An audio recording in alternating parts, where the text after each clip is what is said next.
नमस्कार, स्वागत है आपका खास खबर में। आपके साथ मैं हूं रेणु कैलाश। मदद या मजाक?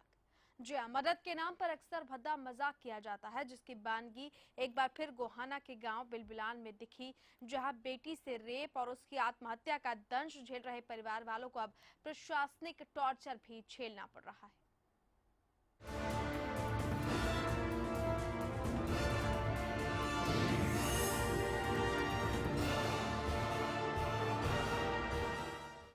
जी हाँ, तो सवाल ये भी बहुत बड़ा है कि आखिरकार हरियाणा में महिलाएं कितनी सुरक्षित हैं, कितनी महफूज हैं, क्योंकि हम बात चाहे खराब लिंगानुपात की कर लें या फिर प्रदेश में बढ़ते रेप और छेड़छाड़ के मामलों की, हर स्तर पर हमारा हरियाणा बेटियों की सुरक्षा में नाकामयाबी का दंश झेल रहा है। लेकिन हैरानी की बात यह है कि रेप जैसे संवेदनशील मामलों पर भी प्रशासनिक अधिकारियों का ढुलमुल रवैया जारी है। इस पूरे मुद्दे पर करेंगे चर्चा कि आखिर कब तक मदद के नाम पर भद्दा मजाक किया जाता रहेगा, आखिर कब प्रदेश सरकार और प्रशासन बेटियों की सुरक्षा के लिए सतर्क होंगे। लेकिन उससे पहले एक रिपोर्ट आपके लिए।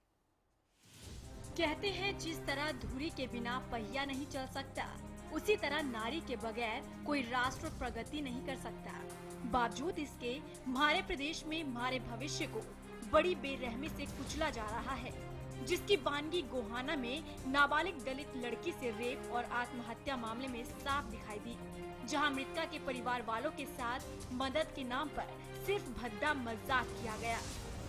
बेटी की मौत से सिसक रहे परिजनों को मदद और दिलासा देने की बजाय प्रशासनिक अधिकारियों द्वारा इस कदर मानसिक तौर पर प्रताड़ित किया गया कि आखिरकार वो गांव छोड़ने पर मजबूर हो गए। क्या है पूरा मामला? दरअसल गोहाना के गांव बिलबिलान में रहने वाली नाबालिग दलित लड़की से रेप हुआ था। रेप का दंश झेल रही पीड़िता ने 4 मार्च को आत्महत्या कर ली और इस मामले में एक गिरफ्तारी भी हुई। प्रशासनिक अधिकारियों पर आरोप। मामले में प्रशासनिक अधिकारियों पर मृतका के परिजनों को मानसिक तौर पर प्रताड़ित करने का आरोप है, जिससे तंग आकर परिवार वालों ने गांव छोड़ दिया। वही मामले की सूचना पाकर मृतका के परिवार वालों से मिलने पहुंचे राष्ट्रीय अनुसूचित जनजाति आयोग के सदस्य ईश्वर सिंह ने प्रशासनिक कार्रवाई पर असंतोष जताया और मामले में सोनीपत के डीसी और एसपी समेत 4 जिला अधिकारियों को दिल्ली तलब किया। हालांकि जिस मकसद से ईश्वर सिंह बिलबिलान गांव पहुंचे थे वो पूरा ना हो सका।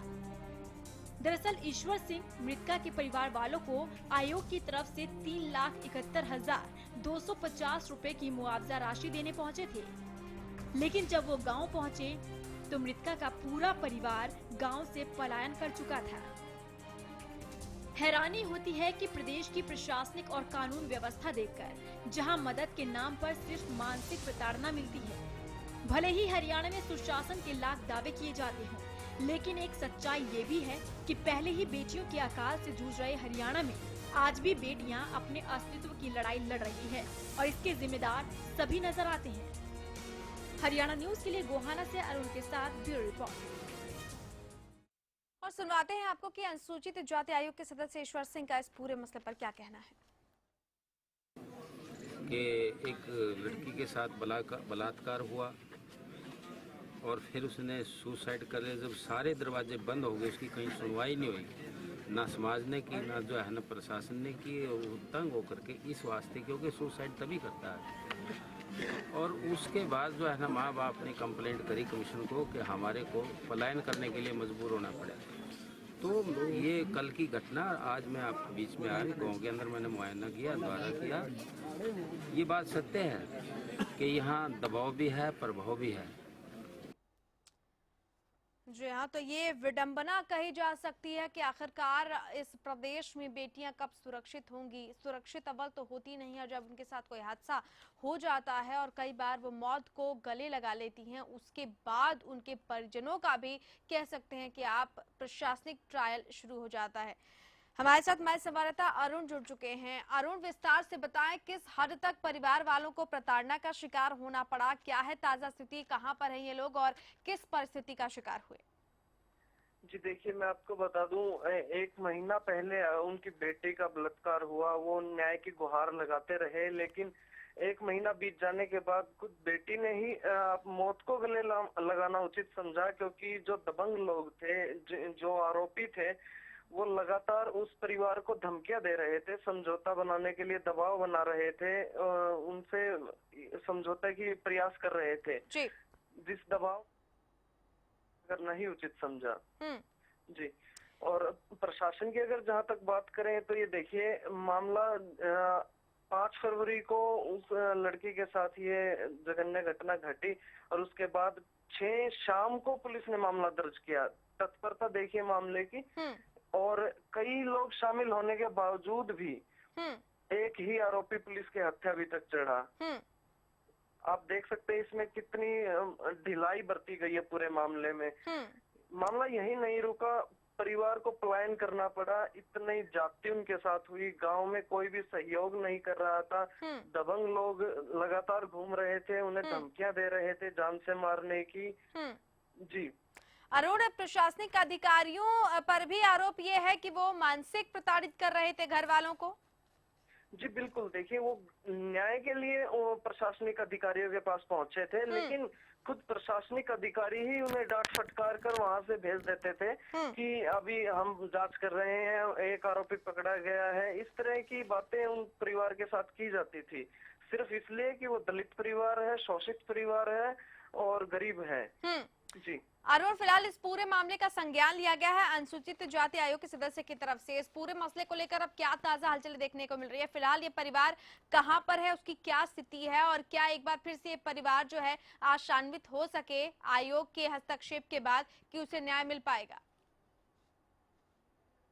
में ही है। जहां तक गांव की अगर बात करें, गांव में बसने की अगर बात करें तो खुद एससी आयोग के जो ईश्वर सिंह जी आए थे, उन्होंने गांव का दौरा किया। वहां इतना भय का माहौल है, जो अन्य परिवार वाले हैं, अन्य लोग हैं, वो भी इस पूरी घटना पर चुप्पी साधे हुए हैं। कोई भी अपना मुंह खोलना नहीं चाहता है, क्योंकि कहीं ना कहीं उन्हें अभी भी भय है कि अगर उन्होंने मुंह खोला तो वो दबंग लोग हैं या जो भी आरोपी हैं वो उन्हें भी चोट पहुंचा सकते हैं। चलिए अरुण, बहुत शुक्रिया इस तमाम जानकारी के लिए आपका। संवाददाता अरुण कुमार हमारे साथ जुड़े हुए थे। मदद के नाम पर टॉर्चर किया गया, यहाँ तक की संवेदनहीनता का आलम ये रहा कि गांव में से भी कोई उनका सहयोग करने के लिए तैयार नहीं था। प्रशासनिक अधिकारी लगातार मानसिक, आप कह सकते हैं कि प्रताड़ित करते रहे। जब भी वो इस मामले की प्रगति जानने के लिए पहुंचते थे, उन्हें ही वहां पर प्रताड़ित किया जाता था, उनको वहां से भगा दिया जाता था और उन्हें ये कहा जाता था कि जांच की जा रही है। एक आरोपी महज शिकंजे में आया, उसके खिलाफ भी कोई ठोस जो है वो कार्रवाई नहीं की गई और यही वजह की तंग आकर परिवार वालों ने काम छोड़ दिया। हैरानी होती है कि जिस प्रदेश को नंबर 1 बनाने की बात कही जाती है, जिस प्रदेश को कहा जाता है कि ये हमारा प्रदेश है, ये बेटियों के लिए सुरक्षित प्रदेश है, लेकिन आखिरकार किस तरह की मानसिकता है ऐसे लोगों की, ऐसे दबंगों की और ऐसे अधिकारियों की जिनके कंधों पर न्याय दिलाने की जिम्मेदारी है। न्याय की आस में ये परिवार जो है गुहार लगाता रहा, लेकिन उन्हें अधिकारियों से भी प्रताड़ना मिलती रही और जिसका नतीजा ये हुआ कि ये लोग पलायन कर गए। बीजेपी नेता सोनाली सिंह हमारे साथ फोन लाइन पर जुड़ चुकी हैं। सोनाली जी, बहुत स्वागत है आपका हरियाणा न्यूज में। सोनाली जी, अब तक हमारी आवाज पहुंच रही है? हाँ जी, पहुंच रही है। दरअसल हम बात कर रहे हैं बिलबिलान गांव की, जो कि गोहाना का एक गांव है। यहाँ पर एक दलित जो लड़की थी, नाबालिग लड़की थी, उसके साथ बलात्कार किया गया। बलात्कार के बाद उस पर लगातार दबाव पड़ता रहा, उसके परिजनों पर दबाव बनता रहा। प्रशासनिक अधिकारियों की तरफ से कोई सुनवाई नहीं की गई, पीड़िता ने आत्महत्या कर ली और उसके बाद प्रशासनिक अधिकारियों का ट्रायल शुरू हुआ। जब भी परिजन प्रगति जानने के लिए पहुंचते थे, उनको वहां से भगा दिया जाता था। आखिरकार किस रूप में हम माने कि प्रदेश में सत्ता परिवर्तन हो चुका है, प्रदेश में चीजें बदल चुकी हैं, लड़कियां अपने आप को सुरक्षित महसूस करें भी तो कैसे करें? देखिए, आपसे जो मेरे को जानकारी मिली, अभी आपने बताया, तो ये सोच के मन कांप जाता है कि किसी लड़की के साथ ऐसी घटना होती है और उसे सुसाइड करना पड़ता है। बिल्कुल। तो ये इतनी निंदनीय बात है कि हम इस जमाने में इतने आगे बढ़ चुके हैं, वहाँ भी लोगों के साथ ऐसा हो रहा है। तो अगर कहीं पे प्रशासन ने ऐसी गलतियां की है। सोनाली जी, आप हमें सुन पा रही हैं? चलिए, लगता है कि संपर्क हमारा टूट गया है, लेकिन मदद के नाम पर टॉर्चर की हम बात कर रहे हैं।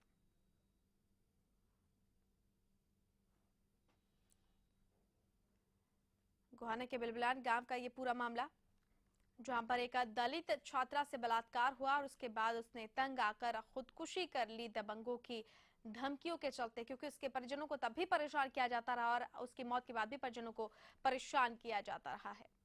चलिए सीधे आपको ले चलते हैं। चौधरी बीरेंद्र सिंह एक प्रेस कॉन्फ्रेंस को संबोधित कर रहे हैं। वो मैंने अभी तो मैंने बताया ना,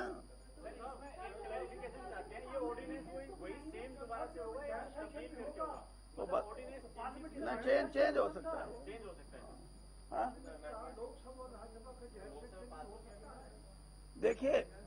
देखिए ये जो बातें है ना, मेरा पूरा यकीन है कि किसान के हित में और देश के हित में सारी पार्टियां इस बात पे कोई आम सहमति बनाएंगी। मुझे पूरा यकीन है इस बात का। आप देखिए, आप प्रेस के माध्यम से भी बहुत सी ये बातें आई कि कोल बिल पे राज्यसभा में कोल बिल गिर जाएगा और माइन और ये जो मिनरल का एक्ट है ये पास नहीं होएगा।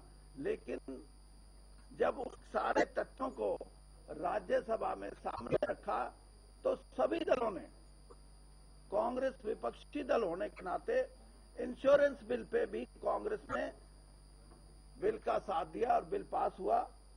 और इसी प्रकार से चाहे बीजेडी था, चाहे ममता ये तृणमूल कांग्रेस थी, और चाहे मायावती जी की पार्टी थी, चाहे समाजवादी पार्टी थी, चाहे डीएमके और अन्ना डीएमके थे, सभी दलों ने माइनर मिनरल बिल को समर्थन दिया और कोल बिल को समर्थन दिया। और आम सहमति से ये ठीक है कि कांग्रेस ने अपना स्टैंड ये रखा कि हम इंश्योरेंस बिल पे तो साथ देंगे, दो दूसरे बिलों पे नहीं देंगे। तो ये तीन महत्वपूर्ण बिल पास किए गए राज्यसभा में, जबकि हमारी वहां मेजॉरिटी नहीं है एनडीए सरकार की। मुझे लगता है कि जैसे मैंने कहा कि अब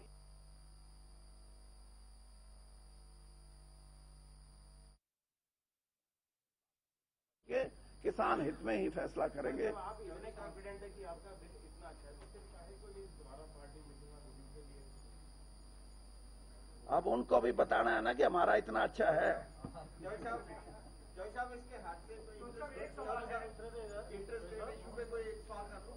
हाँ इंटरेस्ट रेट जो इशू है पंजाब और हरियाणा के, हाँ तो आपका एक बहुत पहले स्टैंड रहा था कि हरियाणा को अपनी कैपिटल बढ़ा लेनी चाहिए, अपनी अलग बढ़ा लेनी चाहिए, बहुत आप स्टैंड लेते रहे। अब आपकी दिल्ली में भी सरकार है, पंजाब में भी है, हरियाणा में भी है, तो जो इंटरेस्ट रेट इशूज है इंक्लूडिंग स्टेट कैपिटल, मेरा अपना ये मानना है कि ये सबसे उपयुक्त समय है पंजाब हरियाणा के मसलों को बैठ के बात से सुलझा के, ताकि दोनों राज्य तरक्की कर सके। सारा देश इन दोनों राज्यों पर निर्भर करता है और आने वाला जो समय है उसमें हम चाहे पानी का बंटवारा है, चाहे हमारे खाद्यान्न में हम जो देश को इतनी बड़ी 70% से ज्यादा देश के खाद्यान्न में भंडारण में हम सहयोग देते हैं, हमारी जमीन की क्वालिटी गिर रही है। तो ये सारी बातें पंजाब हरियाणा दोनों मिलके, और आपने सही कहा कि अब केंद्र में भी हमारा है, वहां अकाली भी मंत्रिमंडल में है, और हरियाणा में पहली बार ऐसा हुआ है कि भारतीय जनता पार्टी अपने दम पे सरकार बनाई है, और वहां भी भारतीय जनता पार्टी पंजाब में शामिल है। तो एक माहौल है, और मैं तो ये चाहूंगा कि इस माहौल का फायदा उठा के जितने भी यानी जो इरिटेंट्स हैं, चाहे बड़े इरिटेंट हैं चाहे छोटे हैं, वो सबको का हल होना चाहिए। और इससे दोनों राज्यों की भलाई है, दोनों राज्यों की आर्थिक अवस्था मजबूत होएगी। मेरा अपना ये हमेशा मानना रहा है, और मैं ये मान के चलता हूं कि ये फजूल की बातें हैं सारी, कि हम सिर्फ वोट के टाइम पे याद करते हैं एसवाईएल को, वोट के टाइम पे याद करते हैं हाई कोर्ट को, वोट के टाइम पे याद करते हैं चंडीगढ़ को। ये इश्यूज लोगों के इशू नहीं, ये राजनीतिक दलों ने अपनी वोट बढ़ाने के इशू बनाए हुए हैं, और इनसे दूर हटके अगर हम बात करें तो पंजाब की जनता भी, हरियाणा की जनता भी यही चाहती है कि हम इन इश्यूज को बैठ के आम सहमति से बैठ के सुलझाएं। इनिशिएटिव हो रहा है, कोई इनिशिएटिव लेंगे आप? इनिशिएटिव आप इनिशिएटिव लो ना, अभी देखो, अभी ये बहुत पुरानी बात है। हंसराज भारद्वाज जी थे यहाँ जब लॉ मिनिस्टर, तो वो कई बार बोल के गए। लेकिन मैं अभी इस बात का वोटरी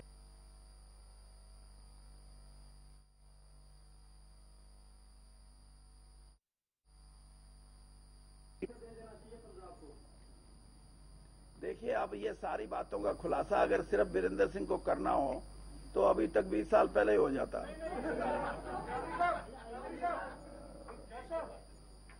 इसमें और ये है कि आजकल इनमें चर्चा का विषय बना। पहले कुलदीप बिश्नोई ने सदन में कहा कि चंडीगढ़ दे देना चाहिए, पानी लेना चाहिए और हिंदी भाषी क्षेत्र जो है हरियाणा को मिले। आज राव इंद्रजीत ने भी कह दिया। इन दिनों में चर्चा का विषय बना है, जैसे भाईजान ने पूछा, कोई इनिशिएटिव लेने जा रही है सरकार या कोई बातचीत का, सहमति का आपने? मैंने बताया ना, माहौल है, और इस माहौल में कुलदीप बिश्नोई जी ने भी जो कहा है उसको गलत तरीके से इंटरप्रेट नहीं करना चाहिए। उनका भी मतलब ये था कि इनको सेटल करो, कब तक इन पे हम लड़ते रहेंगे।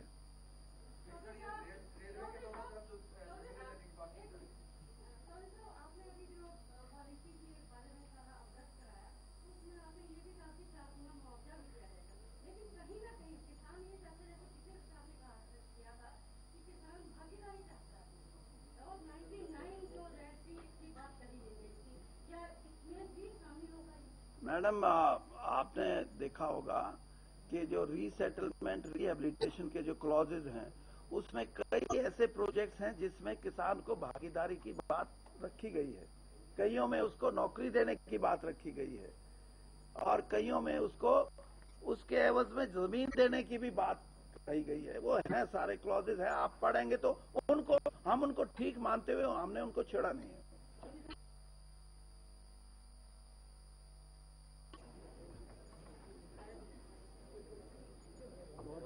धन्यवाद।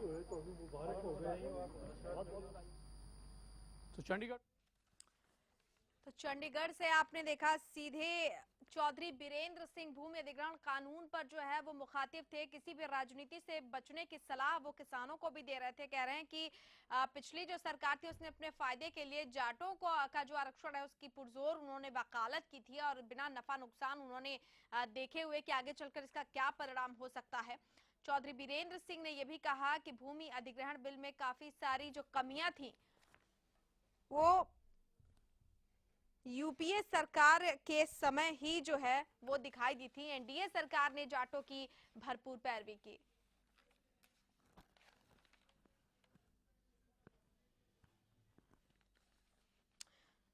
वीरेंद्र सिंह ने भी कहा कि हुड्डा सरकार ने 2 बार उस रूल को फ्रेम किया था और चूंकि संसद का सत्र नहीं था इसलिए अध्यादेश लेकर भूमि अधिग्रहण बिल पर सरकार आई। चंडीगढ़ से हमारे विशेष संवाददाता राकेश गुप्ता जुड़ चुके हैं। राकेश जी, जिस तरीके से भूमि अधिग्रहण बिल को लेकर विरोध हो रहा था और तमाम मसलों को लेकर स्थिति साफ करने की कोशिश चौधरी बीरेंद्र सिंह की तरफ से, देखिए, चौधरी बीरेंद्र ने अपनी प्रेस कॉन्फ्रेंस स्पष्ट करने की है। उन्होंने कहा है कि जितने छूट गए थे यूपीए सरकार, जो खामियां रह गई थी, उन्होंने बड़ी संख्या में 54 के आसपास जो हैं खामियां गिनाई।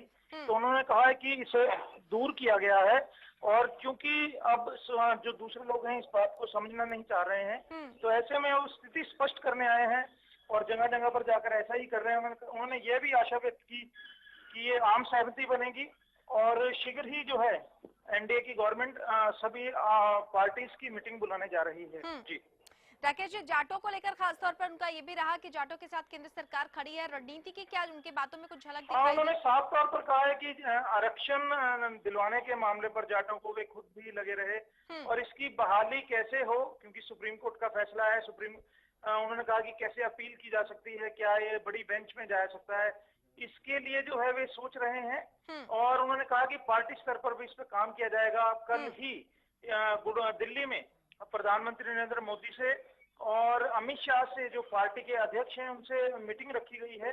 इस मीटिंग में इस रास्ते को तलाशने के लिए बातचीत होगी। चलिए, बहुत शुक्रिया राकेश जी इस तमाम जानकारी के लिए आपका। राजनीतिक विश्लेषक योगेश कौशिक हमारे साथ फोन लाइन पर है। योगेश जी, बहुत स्वागत है आपका हरियाणा न्यूज में। जी धन्यवाद। तमाम मसलों पर चौधरी बीरेंद्र सिंह की तरफ से स्थिति को स्पष्ट करने की कोशिश, चाहे भूमि अधिग्रहण को लेकर जिस तरह का हो हल्ला मचा या जाटों के आरक्षण पर जिस तरीके से लामबंदी अब जाटों की तरफ से दिखाई जा रही है, उनकी नाराजगी भी सामने आई है। तमाम मसलों को लेकर स्थिति को स्पष्ट करने की तरफ की कोशिश ये चौधरी बीरेंद्र सिंह की कही जाए। नहीं, एक्चुअली क्या है कि जो इन लोगों ने एनडीए ने जैसे ही आए हैं सरकार में, ये सत्ता में आते ही इनका जो एक रवैया सब मुझे जो नजर आ रहा है वो ये आ रहा है कि जो भी यूपीए गवर्नमेंट ने किया है उसमें मूल चूल परिवर्तन किया जाए। वो अच्छा है या नहीं है, सही है गलत है, वो उसको ये सोच भी नहीं रहे और इन्होंने इमीडिएटली आते ही ये प्लान कर दिए हैं हर जगह, सेंटर में भी और स्टेट में भी। अब जैसे आप इसका मुद्दा लें, अगर किसानों का भूमि अधिग्रहण की अगर हम बात करते हैं, हाँ। तो भूमि अधिग्रहण को इन्हें टच करने की जरूरत क्या थी? दो वजहें हो सकती हैं इनकी। एक तो ये कि कांग्रेस ने जो भी वहाँ पे यूपीए गवर्नमेंट ने जो भी ये किया है, उससे यूपीए के राजनीतिक अपने जो हित थे वो उन्होंने साध लिए, ऐसा इनको लगता होगा। दूसरे, इन लोगों ने कुछ लोगों को सो कॉल्ड, जो बाजार में भी बातें हैं और ये सच भी है, कि जिन लोगों को इन लोगों ने इलेक्शन से पहले वादे किए होंगे कि हम आपको ये मदद कर सकते हैं, हम आपको ये मदद कर देंगे या आपको ये जमीन दिलवा देंगे, वो ऐसे वादे पूरे करने के लिए इनको वो परिवर्तन करना पड़ेगा। हाँ। लेकिन इसमें जो ये बात कर रहे हैं वो ऐसी बात कर रहे हैं कि जैसे देश रातों रात एकदम बदल जाएगा, देश में इतनी तरक्की हो जाएगी, किसान खुशहाल हो जाएगा। मुझे आज तक ऐसे किसान खुशहाल से नजर नहीं आए हैं जिनकी जमीनें बिकी हैं। जमीन बेच के वो जमीन ही ले सकते हैं, उनके पास और कोई इंफ्रास्ट्रक्चर नहीं होता है, वो इंडस्ट्री नहीं लगा सकते हैं।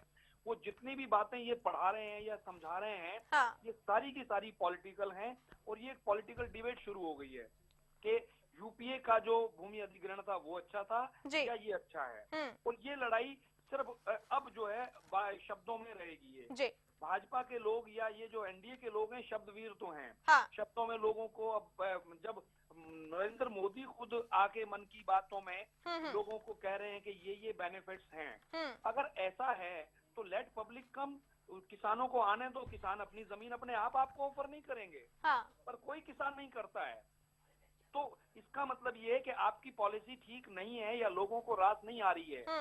तो ये जैसे वो जो कह रहे हैं 4 गुना हम आपको उसका पैसा देंगे, 4 गुना कौन सा पैसा है? 4 गुना पैसा सर्कल रेट का है। सर्कल रेट पहले ही 1/10 के करीब होता है, तो इसका मतलब उस किसान को वो जमीन जो उसका रेट बनता है एक्चुअल वो नहीं मिल रहा, ना मिलेगा। अच्छा, अब ये बातें तो इसकी हो गई। उसके बाद वो कहते हैं कि जो डेवलप्ड एरिया है वो डेवलप्ड एरिया किसान का वो 20% दिया जाएगा। ऐसा कुछ नहीं होने वाला। डेवलप कब तक होगा, क्या होगा? आप जमीन के पास जब आपकी प्लानिंग ही नहीं है आज के दिन कि हम जमीन ले क्यों रहे हैं, तो डेवलप कब होगा? ये तो प्लानिंग हो ही नहीं सकती है। अब ये चीजें सारी की सारी एक बस ये लड़ाई चलती रहेंगी, अल्टीमेटली बस किसान जो है बेचारा वो पिसता रहेगा। बिल्कुल। चलिए, बहुत शुक्रिया योगेश कौशिक जी हमारे साथ जुड़ने के लिए और इस तमाम बातचीत के लिए आपका। तो ये वादों की लड़ाई है, ये बार और पलटवार का खेल है और इसका कोई नतीजा निकलने वाला नहीं है, ऐसा देख पा रहे हैं योगेश कौशिक। फिलहाल आपको बता दें कि चौधरी बीरेंद्र सिंह ने भूमि अधिग्रहण और जाटों के आरक्षण समेत कई मुद्दों पर एक प्रेस कॉन्फ्रेंस की। चलिए, इसी के साथ इस बुलेटिन में इतना है, लेकिन प्रदेश की तमाम अहम और बड़ी खबरों के लिए जरूर देखिए हरियाणा न्यूज। नमस्कार।